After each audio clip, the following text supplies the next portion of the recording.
क्या गया है तुम्हारा जो तुम रोते हो? तुम इस संसार में क्या लाए हो जो तुमने खो दिया? तुमने क्या पैदा किया जो खो दिया? क्योंकि तुमने जो भी लिया यही से तो लिया, जो भी दिया यही पर दिया। आज जिसे तुम अपना कह रहे हो कल किसी और का था और परसों किसी और का होगा। फिर क्यों रोते हो? परिवर्तन ही इस संसार का नियम है। यह प्रकृति है जो सभी गतियों का कारण बनती है।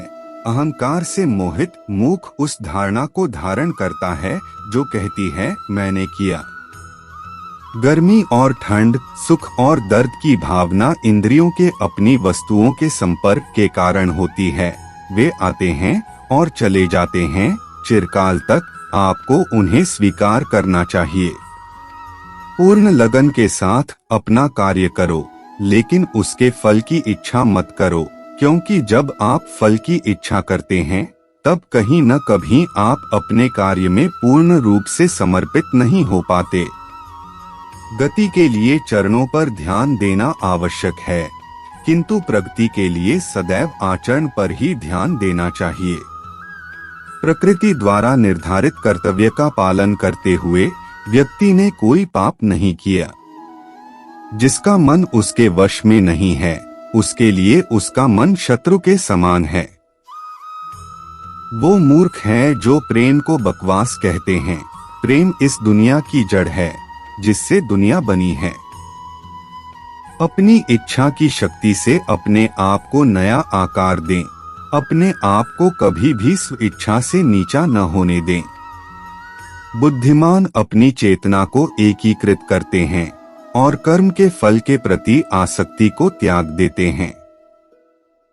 मनुष्य अपने विश्वास से निर्मित होता है। जैसा वो विश्वास करता है वैसा वो बन जाता है। कर्म का वास्तविक लक्ष्य आत्मा का ज्ञान है। हम जो कुछ भी हैं वह हमने जो सोचा है उसका परिणाम है। हम अपने विचारों से बने हैं, हम अपने विचारों से ढाले जाते हैं।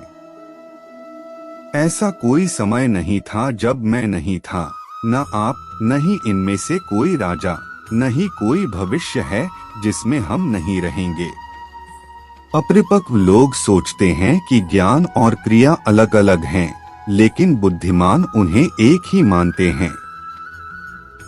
जिस प्रकार इस शरीर में रहने वाला बचपन, युवावस्था और वृद्धावस्था से गुजरता है, उसी प्रकार मृत्यु के समय वह केवल दूसरे प्रकार के शरीर में प्रवेश करता है। बुद्धिमान इसके बहकावे में नहीं आते। न यह शरीर तुम्हारा है और न तुम इस शरीर के। यह शरीर तो अग्नि, जल, वायु, पृथ्वी, आकाश से बना है और इसी में मिल जाएगा, परंतु आत्मा स्थिर है। फिर तुम क्या हो? तुम अपने आप को मुझे अर्पित करो। यही सबसे उत्तम सहारा है। जो इसके सहारे को जानता है वह भय, चिंता, शोक से सर्वदा मुक्त है। जो कर्म में अकर्म देखता है और अकर्म में कर्म देखता है वह चतुर है। इच्छाओं में कमी ही सुख की कुंजी है।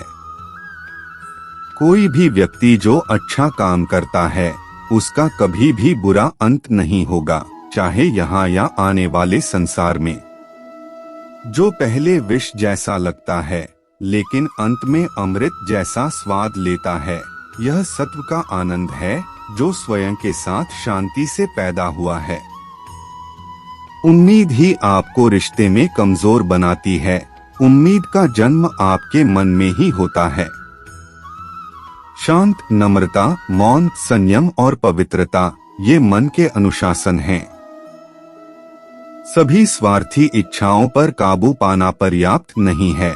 स्वामित्व और अहंकार को वश में करना भी आवश्यक है। जिसे तुम अपना समझकर मग्न हो रहे हो, बस यही प्रसन्नता तुम्हारे दुखों का कारण है। कर्म मुझसे नहीं चिपके रहते क्योंकि मैं उनके परिणामों से जुड़ा नहीं हूँ। जो लोग इसे समझते हैं और इसका अभ्यास करते हैं वे स्वतंत्रता में रहते हैं। जो मनुष्य प्रकृति के गुणों से अनासक्त है और जो पूरी तरह से दिव्य ज्ञान में स्थित है, उसका कार्य पूरी तरह से परात्परता में विलीन हो जाता है। अभी निराश मत हो, क्योंकि तेरा वक्त कमजोर हो सकता है, तू नहीं। भले ही दुर्बलता ईश्वर द्वारा दी जाती है, लेकिन गरिमा मनुष्य के मन को स्वयं निर्मित करती है। अंत में सभी आत्माओं को परमात्मा में मिल ही जाना है, यही तो आत्मा का अंतिम लक्ष्य है। सभी जीव मुझ में हैं और मैं सभी जीवों में हूँ। तुम्हारे कर्म ही तुम्हारे भाग्य के निर्माता है। तुम्हारा मोह ही तुम्हारे दुखों का महान कारण है। आज वो तुम्हारा है, कल वो किसी और का होगा, इसलिए व्यर्थ का पछतावा मत करो। वर्तमान में जीना और उसका अनुभव ही जीवन है। आत्मा अमर है, न तो इसे कोई शस्त्र काट सकता है और न ही अग्नि इसे जला सकती है। जल इसके तेज को बुझा नहीं सकता और न ही वायु इसे सुखा सकती।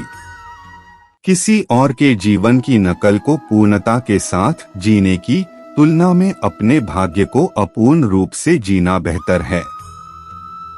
आप बुराई से कुछ समय के लिए बच सकते हो, लेकिन बुराई तो तुम्हें हजारों की भीड़ में भी तुम्हें ढूंढ लेगी, जैसे गायों की झुंड में बछिया अपने माँ को ढूंढ लेती है। सभी जीवों का निर्माता मैं हूँ। किसी जीव को कष्ट देकर तुम मुझे खुश कैसे देख सकते हो? कृष्ण का सेवक बनकर ही जीवन सफल होता है। चिंता नहीं, चिंतन करो। घमंड व्यक्ति को ले डूबता है। मैं विधाता होकर भी विधि के विधान को टाल नहीं सकता। मन सफेद कपड़ा है, इसे जिस रंग में डुबाओगे वही रंग चढ़ जाएगा।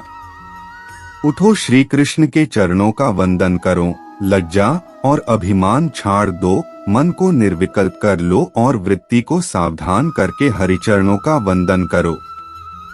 जीवन में सुख ही सुख है, यदि हम आशाओं का त्याग कर दें।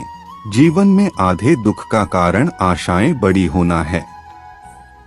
जो व्यक्ति आपकी कदर नहीं करता, उसके साथ रहने से अच्छा है आप अकेले रहे। क्रोध की अवस्था में भ्रम जन्म लेता है। भ्रम बुद्धि को नष्ट कर देती है और बुद्धि के नष्ट होते ही व्यक्ति का पतन हो जाता है। मैं सभी प्राणियों को समान रूप से देखता हूँ। मेरे लिए कोई बड़ा छोटा, अमीर गरीब नहीं है। ना कोई मुझे कम प्रिय है, ना अधिक, लेकिन जो मेरी प्रेम पूर्वक आराधना करते हैं, मैं सदैव उनका हूँ।